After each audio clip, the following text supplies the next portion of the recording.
Mi hijo George siempre ha tenido los amigos más extraños. No lo digo con maldad, ni siquiera con juicio, es solo un hecho. Desde que era pequeño, parecía atraer a los niños que otros padres describirían como peculiares. Los callados, los intensos, los que miraban demasiado fijo, los que reían en momentos inapropiados. Siempre pensé que era porque George tenía algo especial.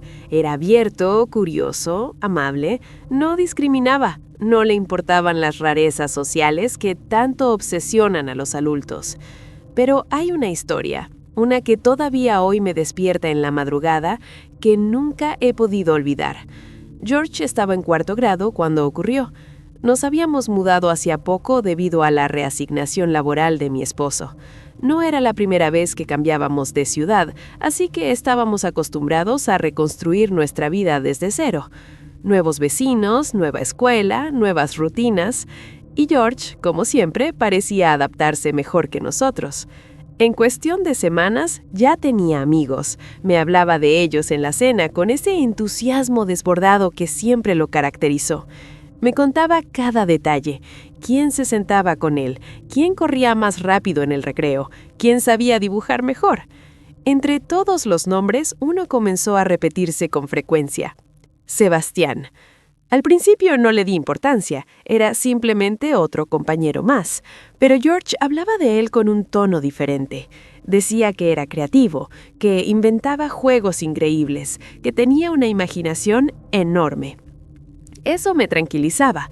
Conocí a los padres de sus compañeros en una reunión escolar. Todos parecían personas normales, respetables. Recuerdo que me sentí aliviada. Una madre siempre evalúa, aunque no quiera admitirlo. Y entonces, unos meses después de la mudanza, recibí esa llamada. Era la escuela. Me pidieron que uno de los padres acudiera inmediatamente para hablar sobre un incidente que involucraba a George y otro estudiante. Mi estómago se cerró en un nudo. Mi esposo estaba en el trabajo, así que fui yo. Durante el trayecto hasta la escuela sentía una mezcla extraña de emociones. Por un lado, enojo. Pensaba que si mi hijo había peleado, tendría que enfrentarse a consecuencias. Pero por otro lado, confusión. George no era agresivo. Cuando lo recogí en la oficina, evitaba mi mirada. Eso fue lo que más me inquietó. George era un niño que hablaba sin filtros, exageradamente comunicativo. Si algo pasaba, lo contaba con lujo de detalles. Pero ese día, silencio. Caminamos hacia la oficina del director y no respondió ni una sola pregunta. El director me pidió que George esperara afuera. Me senté frente a su escritorio. Comenzó con preguntas típicas. ¿Cómo es su comportamiento en casa? ¿Es respetuoso? ¿Suele responder de forma agresiva? Respondí con honestidad.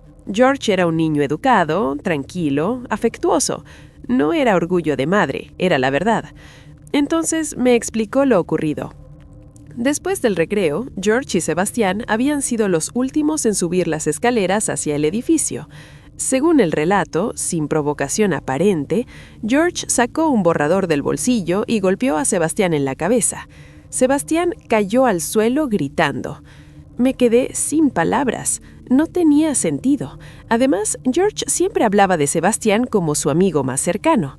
Pregunté si alguien había visto el incidente. No, pero ambos niños confirmaban los mismos detalles básicos. El director dijo que no tomarían medidas disciplinarias severas. Solo quería informarme. Salí con George. El silencio continuó durante todo el trayecto a casa. Esa noche, justo antes de dormir, finalmente habló. Me engañó, dijo. Me explicó que estaban jugando a una versión imaginaria de Street Fighter. Sebastián había inventado un movimiento final. Le pidió que usara el borrador como parte del juego.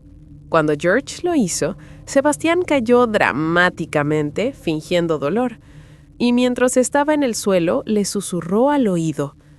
Si no finges que me atacaste de verdad, te voy a lastimar.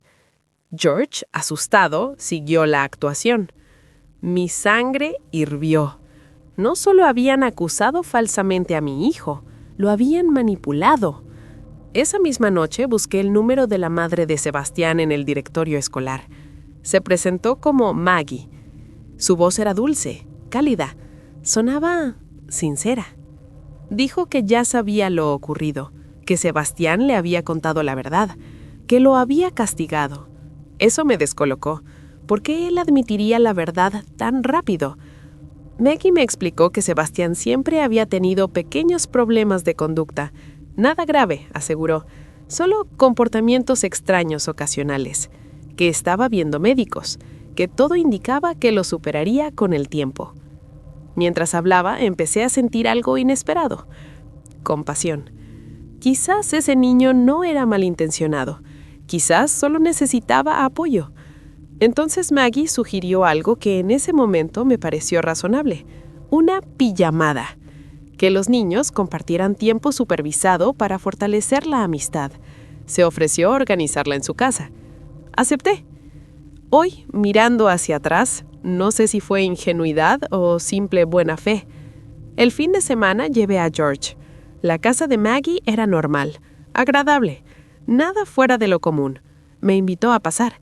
Mientras los niños jugaban en el sótano, ella y yo tomamos vino en la cocina. Hablamos de maternidad, de escuelas, de lo difícil que era criar hijos en tiempos modernos. Era encantadora. Pero en algún punto no pude evitar preguntar de nuevo sobre Sebastián. Su expresión cambió apenas perceptiblemente. Bajó la voz. Dijo que a veces le costaba hacer amigos, que algunos doctores creían que tenía una imaginación demasiado vívida, que a veces parecía adoptar otras actitudes, otras formas de ser, pero aseguró que jamás había sido violento. Eso fue suficiente para mí. Antes de irme, bajé al sótano. Los encontré jugando Battleship, riendo, normales. Besé a mi hijo en la frente y me fui. Nunca imaginé que esa sería la última vez que vería a Sebastián como un niño común. A la mañana siguiente fui a recoger a George. Cuando toqué la puerta, él ya estaba allí, esperando con su mochila en la mano y una sonrisa que parecía normal. Demasiado normal, ahora que lo pienso. Maggie también sonreía. Me dijo que todo había salido perfecto, que los niños se habían quedado hablando hasta tarde, que habían comido demasiada pizza y que Sebastián estaba feliz de haber hecho las paces. Nada fuera de lugar. Cargué las cosas en el auto, nos despedimos, y apenas doblé la esquina de su calle, George comenzó a llorar. No fue un llanto suave, fue uno de esos sollozos que salen desde lo más profundo del pecho, incontrolables, viscerales. Mi corazón se detuvo. Le pregunté qué pasaba. Tardó unos segundos en poder hablar, y lo que me contó todavía me eriza la piel. Dijo que todo había ido bien hasta la hora de dormir. Habían preparado 2 colchones inflables en el sótano, uno al lado del otro. Se quedaron hablando un rato y luego se durmieron. Pero en algún momento de la noche, George despertó. No sabía por qué. Al principio pensó que había tenido una pesadilla, pero entonces escuchó algo. Un susurro. Venía del baño del sótano. La puerta estaba entreabierta y desde dentro salía una luz extraña. No era la luz blanca del foco del baño. Era una luz cálida, temblorosa, como una vela. George se incorporó un poco y escuchó con más atención. Era Sebastián. Estaba hablando. Pero no era una conversación normal. No era como si estuviera practicando algo o murmurando para sí mismo. Era un diálogo. Una conversación completa, con pausas, con respuestas. George pensó que quizá estaba usando el teléfono, pero cuanto más escuchaba, más raro se volvía, porque Sebastián no se llamaba a sí mismo Sebastián, se llamaba Señor Jim. Hablaba en tercera persona, se refería a sí mismo como si fuera otra persona, y no parecía estar hablando con nadie más que con el espejo. George dijo que podía verlo parcialmente desde su ángulo. La vela estaba encendida frente al espejo, Sebastián miraba su reflejo fijamente mientras hablaba, como si esperara que algo le respondiera. Y luego, la vela se apagó. Todo quedó en oscuridad. George cerró los ojos con fuerza, fingiendo estar dormido. Pasaron varios minutos, tal vez más. Entonces, escuchó la puerta del baño abrirse lentamente. El sonido de pasos suaves acercándose. Su respiración se volvió superficial e intentó no moverse. Y entonces lo escuchó. Un susurro, justo encima de él, muy cerca de su cara. Dijo que no entendía las palabras. No sonaban como inglés, no sonaban como nada que pudiera reconocer. Era como si estuviera escuchando un idioma roto, algo que intentaba parecer lenguaje, pero no lo era. El susurro duró lo que a él le pareció una eternidad. Después, los pasos se alejaron y Sebastián se volvió a acostar. Por la mañana actuó completamente normal, como si nada hubiera pasado. George no se atrevió a preguntarle nada. Cuando terminó de contarme, yo estaba helada. No era una simple historia infantil. No era imaginación. George no era propenso a inventar cosas así. Y la forma en que lloraba no era miedo exagerado. Era terror real. Llamé a Maggie inmediatamente. Al principio se rió suavemente. Dijo que Sebastián siempre había tenido una imaginación desbordante, que probablemente George había malinterpretado algo. Pero yo insistí. Le repetí exactamente lo que mi hijo me había contado. Y entonces su voz cambió. Se volvió más baja, más tensa. Finalmente admitió que los problemas de conducta de Sebastián eran más serios de lo que había dejado ver. Un psiquiatra había mencionado la posibilidad de un trastorno de personalidad múltiple. Dijo que estaban trabajando en ello, que estaban buscando ayuda. Y entonces confesó algo que hizo que mi estómago se hundiera. Ya se habían mudado 2 veces antes, porque Sebastián había sido expulsado de otras escuelas. Me quedé sin palabras. Le pregunté por qué no me había dicho eso antes de invitar a mi hijo a dormir en su casa. Su respuesta fue inmediata. Me suplicó que no notificara a la escuela. Su voz temblaba. Decía que estaban haciendo todo lo posible, que si volvían a expulsarlo sería devastador, que necesitaba estabilidad. Colgué el teléfono sintiéndome dividida. Parte de mí entendía su desesperación. Otra parte sabía que algo estaba profundamente mal. Me dije que decidiría qué hacer antes del final de la semana, pero no tuve la oportunidad. Ese lunes, Sebastián atacó a otro niño en el recreo. Esta vez fue grave. La escuela envió un comunicado a todos los padres. No dieron detalles, pero al final del día supe que lo habían expulsado. Intenté llamar a Maggie. El número estaba desconectado. Pensé que era un error. Esperé unas horas, volví a llamar. Nada. Días después, la inquietud pudo más que yo. Conduje hasta su casa. Estaba vacía. No había camiones de mudanza. No había cajas. No había señales de prisa. Simplemente se habían ido, como si nunca hubieran estado allí. Busqué su nombre en internet. Nada. Sin dirección de reenvío. Sin registros nuevos. Sin rastro. Era como si hubieran desaparecido del mapa. Han pasado muchos años desde entonces. George parece haberlo olvidado casi por completo. Creció, hizo nuevos amigos y siguió con su vida. Pero yo no lo he olvidado.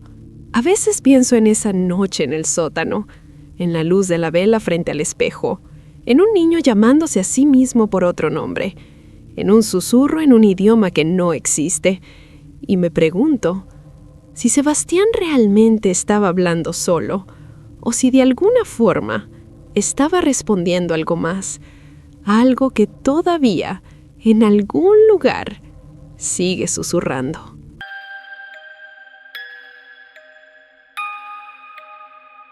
Mi crianza fue poco convencional.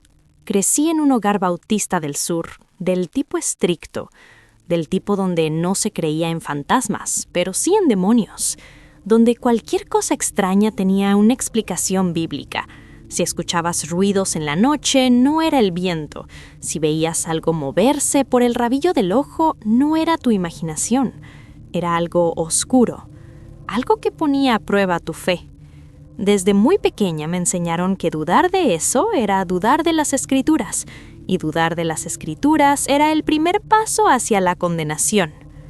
Nunca estuve completamente convencida, pero el miedo es una herramienta poderosa cuando se introduce temprano. Mi madre, sin embargo, era distinta. No era atea, no era agnóstica, simplemente no le importaba.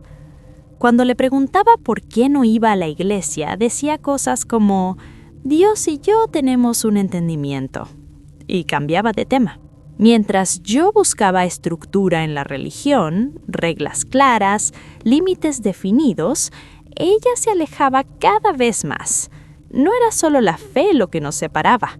Mi madre luchaba con adicciones, con problemas mentales, con algo que nadie en ese entonces sabía nombrar correctamente. Había días en los que era funcional, incluso encantadora. Cocinaba, reía, contaba historias, y había otros días en los que parecía otra persona. En aquella época no se hablaba abiertamente de salud mental, no como ahora, no con diagnósticos claros ni tratamientos accesibles.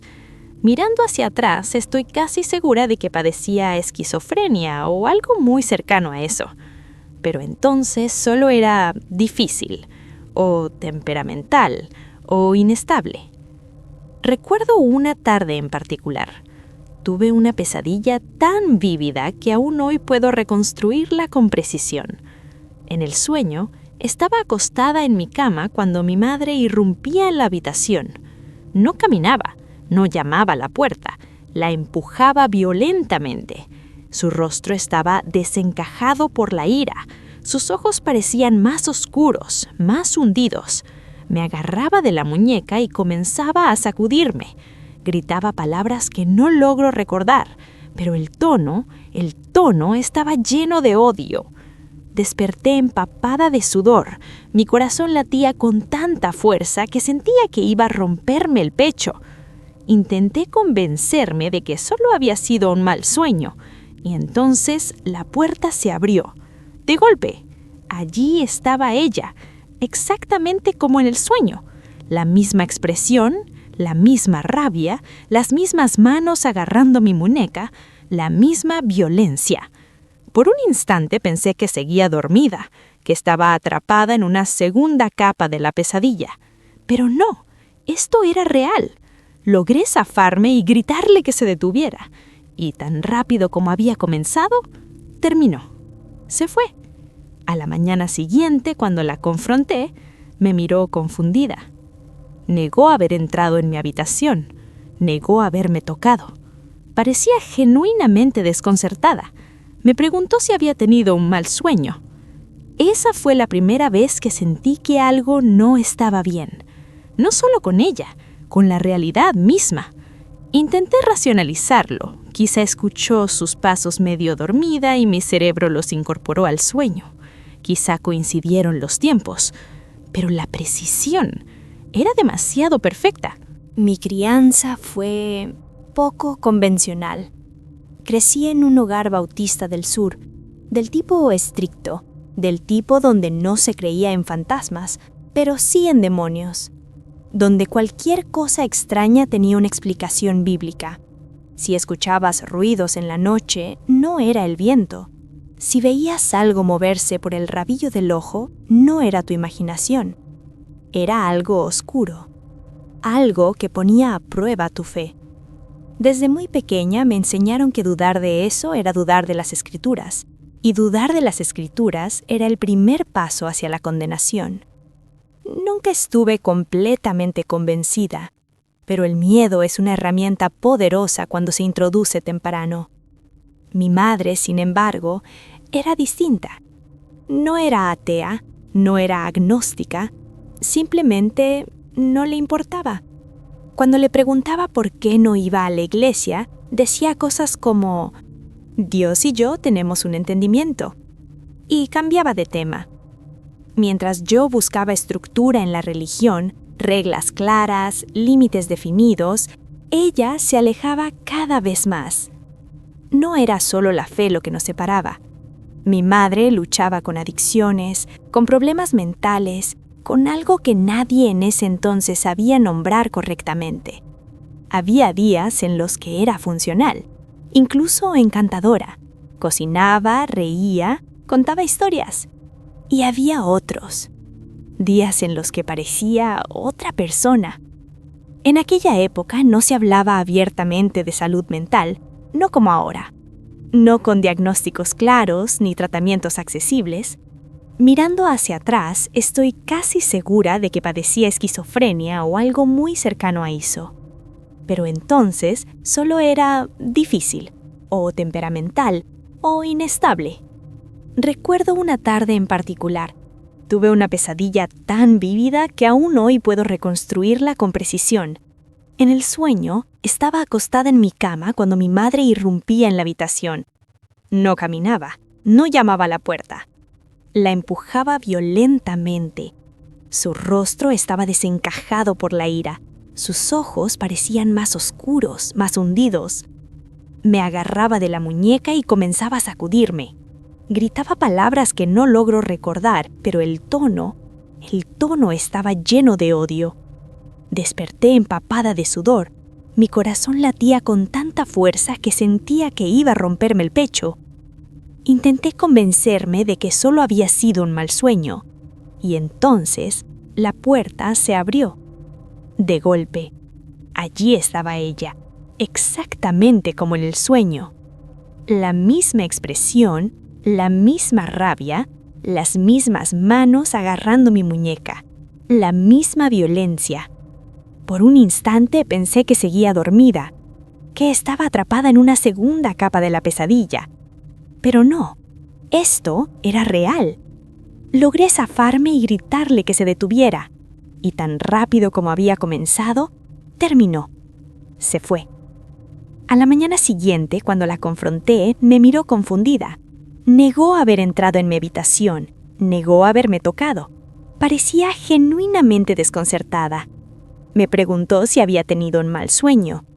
Esa fue la primera vez que sentí que algo no estaba bien. No solo con ella, con la realidad misma. Intenté racionalizarlo. Quizá había escuchado sus pasos medio dormida y mi cerebro los incorporó al sueño. Quizá coincidieron los tiempos, pero la precisión era demasiado perfecta. Ese invierno, mi iglesia organizó un lock-in. Si no sabes lo que es, básicamente es una noche entera dentro de la iglesia. Juegos, películas cristianas, oración, dormir en sacos en el salón principal. Para mí era un refugio. La iglesia era el único lugar donde todo tenía estructura, reglas claras, personas predecibles. Mi madre me llevó esa noche. Estaba completamente sobria, tranquila, incluso cariñosa. Me dio un beso en la frente antes de irse. Nada fuera de lo común. Durante horas todo fue normal. Risas, actividades, cansancio acumulándose lentamente. A las 4:30 de la madrugada, justo cuando finalmente nos estábamos acomodando para dormir, ocurrió un golpe, fuerte, seco. Resonó contra las paredes de la capilla. Todos nos incorporamos. Otro golpe, pero no venía del mismo lugar. El sonido se movía, rodeaba el edificio. No era viento, no era una rama golpeando, no era un animal. Era rítmico, intencional. Daba la vuelta completa a la iglesia como si algo estuviera caminando alrededor. A veces parecía venir de 2 puntos al mismo tiempo. El pastor dormía en su oficina y no había escuchado nada. Fui a despertarlo. Mi voz temblaba cuando le expliqué lo que pasaba. En el momento en que él salió al salón principal, el sonido se detuvo, como si hubiera estado esperando. Se dirigió hacia la puerta principal. La abrió y retrocedió de inmediato. Ahí, de pie en el aire helado de la madrugada, estaba mi madre, descalza, sudando.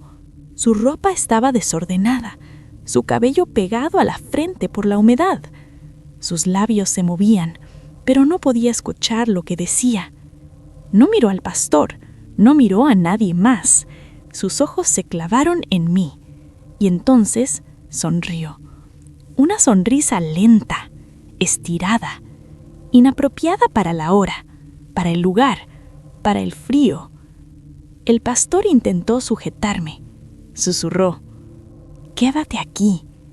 Pero sentí algo extraño. No fue presión física, fue más como inevitabilidad, como si no tuviera opción. Caminé hacia ella. Subí al auto. El trayecto a casa fue completamente silencioso. No explicó por qué estaba allí. No respondió cuando le pregunté cómo sabía dónde encontrarme. No reaccionó a mis preguntas. Cuando llegamos, abrió la puerta principal y se quedó de pie en el marco, observándome. No dijo nada, solo me miró mientras caminaba hacia mi habitación. Cerré la puerta. La aseguré con llave. No dormí en toda la noche. A la mañana siguiente la encontré en la cocina, preparando desayuno, canturreando suavemente. Cuando me vio, dio un pequeño salto, como si se hubiera asustado. «Oh, cariño», dijo, «estaba a punto de ir a recogerte a la iglesia». Sentí que la sangre me abandonaba el rostro. Le pregunté si recordaba haber ido en la madrugada. Me miró confundida, negó con la cabeza. Insistí. Nada. No recordaba haber conducido. No recordaba haber tocado la puerta. No recordaba haberme traído a casa. Era como si ese episodio simplemente no existiera en su mente. Esperé que alguien de la iglesia mencionara lo ocurrido. El pastor, algún adulto, un líder, pero nadie dijo nada, como si no supieran cómo clasificar lo que había pasado. O peor aún, como si no quisieran hacerlo. Así era con mi madre. La gente veía lo extraño, pero lo ignoraba, porque enfrentarlo significaba admitir que algo estaba profundamente mal. Eso fue hace décadas. Mi madre ya no está, y he pasado años intentando encontrar explicaciones racionales. La más obvia es la enfermedad mental, esquizofrenia no tratada, episodios psicóticos, disociación, tal vez abstinencia de sustancias, tal vez una combinación de todo. Eso explicaría los vacíos en su memoria, los cambios bruscos, las conductas erráticas, pero hay cosas que todavía no encajan. La sincronía entre mi pesadilla y su irrupción real. La forma en que el sonido rodeaba la iglesia antes de que apareciera. La sonrisa. Esa sonrisa. Hoy ya no estoy segura de en qué creo. No sé si creo en demonios. No sé si creo en lo sobrenatural. Pero tampoco puedo ignorar que hay recuerdos que se sienten fuera de lugar, como si no pertenecieran a la lógica del mundo. Me repito que todo tiene una explicación médica, que el cerebro humano es capaz de cosas aterradoras cuando está enfermo. Y aún así, algunas noches, cuando me despierto sobresaltada por un ruido que no logro identificar, me descubro conteniendo la respiración, escuchando, esperando, temiendo escuchar un golpe, rítmico, rodeando la casa.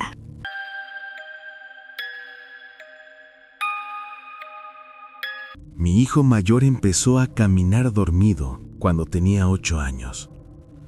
Al principio no me preocupé demasiado. Había escuchado que muchos niños pasan por fases así. El sonambulismo no es raro.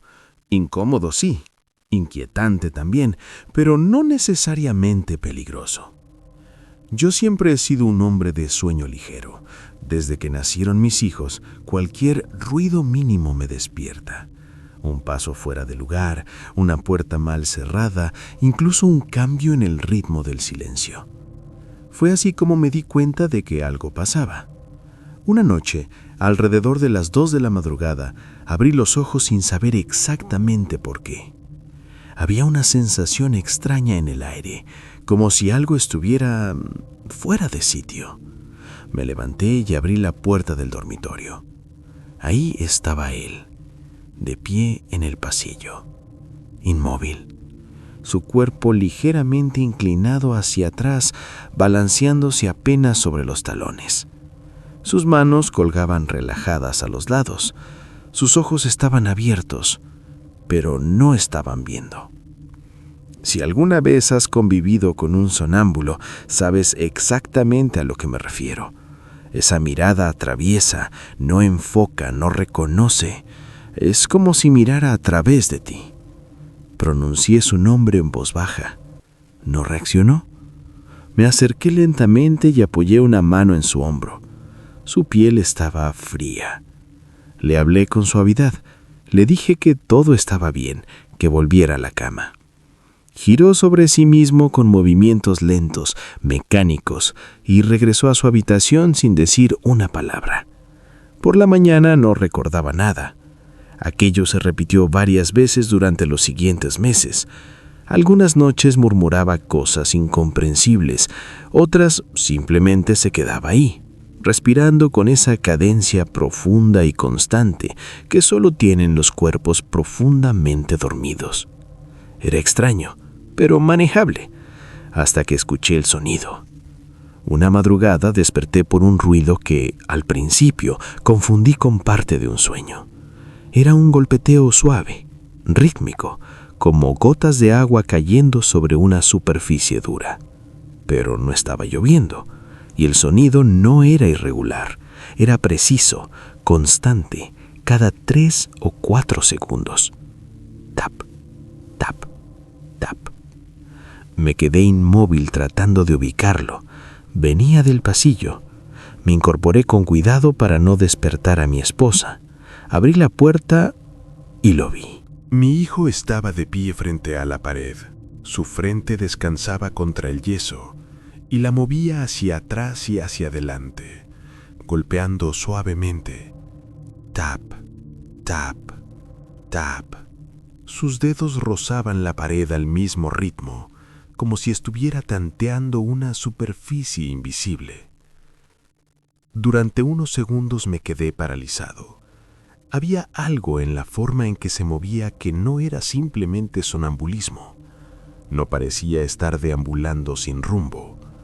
Parecía intentando algo, como si estuviera probando la resistencia de la pared, como si esperara que cediera. Dije su nombre. Nada. Me acerqué. Justo cuando extendía la mano para detenerlo, una sensación fría me recorrió la espalda. No era miedo exactamente, era duda, una duda irracional que me decía que no interrumpiera, que observara. Sacudí la cabeza para despejar esa idea absurda y apoyé mi mano en su hombro. Lo moví con suavidad.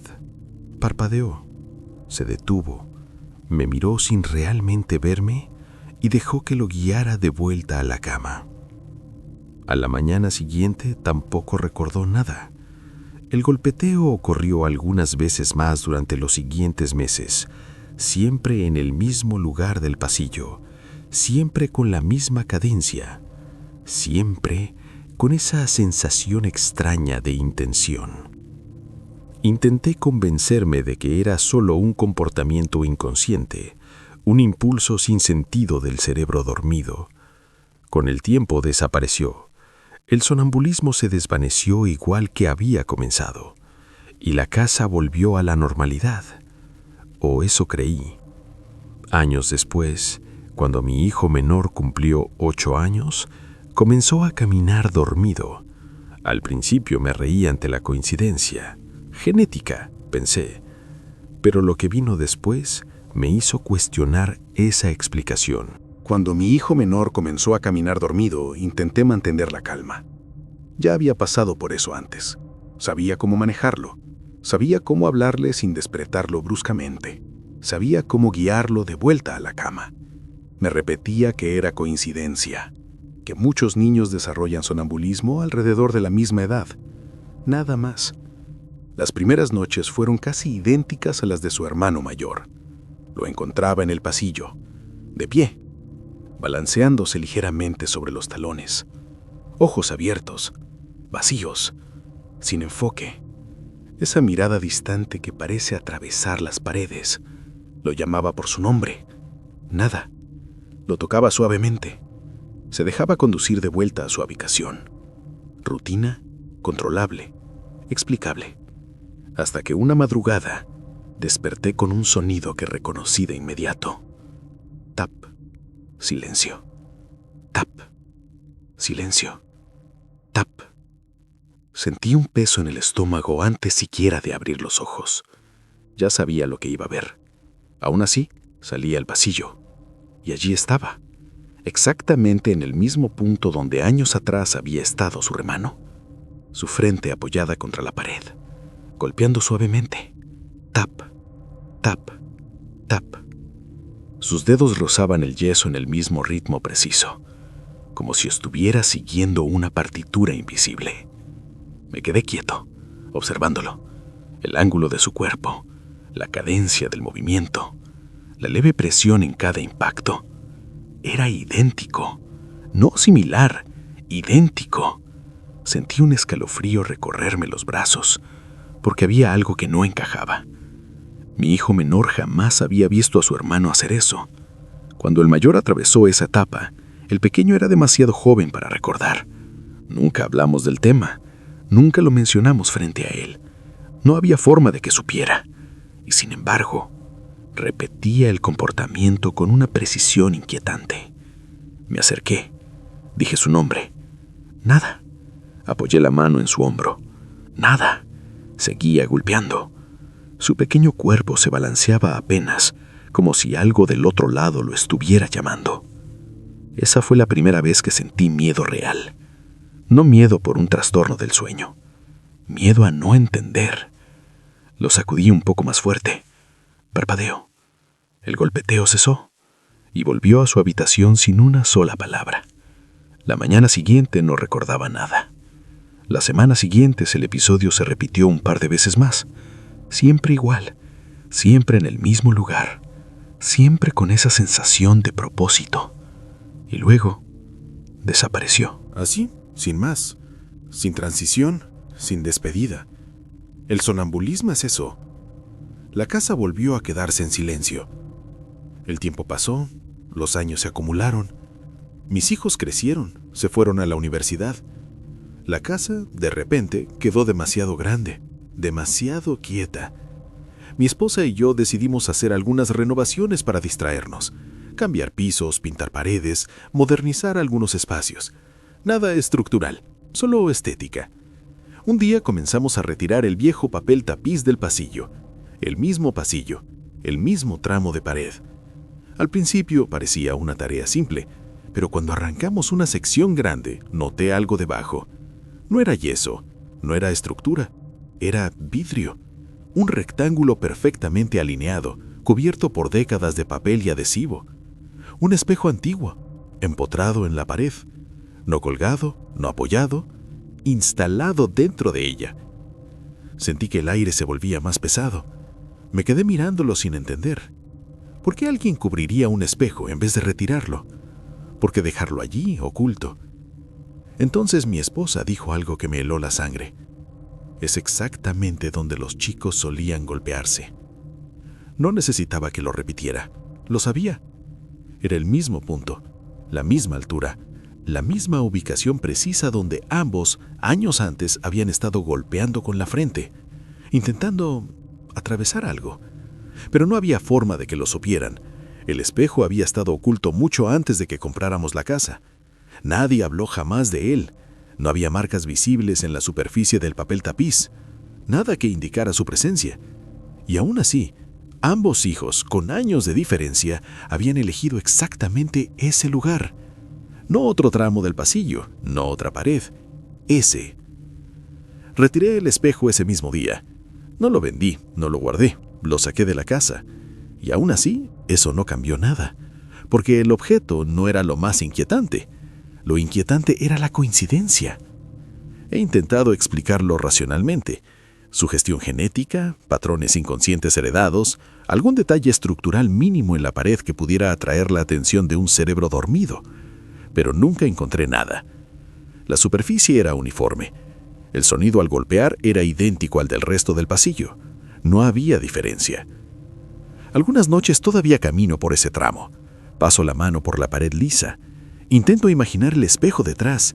Intento imaginar qué veían ellos o qué sentían. Porque no parecía que estuvieran golpeando al azar. Parecía que estaban tratando de cruzar. Y eso es lo único que todavía no puedo explicar. No sé qué había detrás de ese espejo. No sé si había algo más que su propio reflejo. Pero sí sé una cosa. Ambos lo sintieron. Y yo jamás podré dejar de preguntarme ¿qué habría pasado si alguna de esas noches la pared hubiera cedido?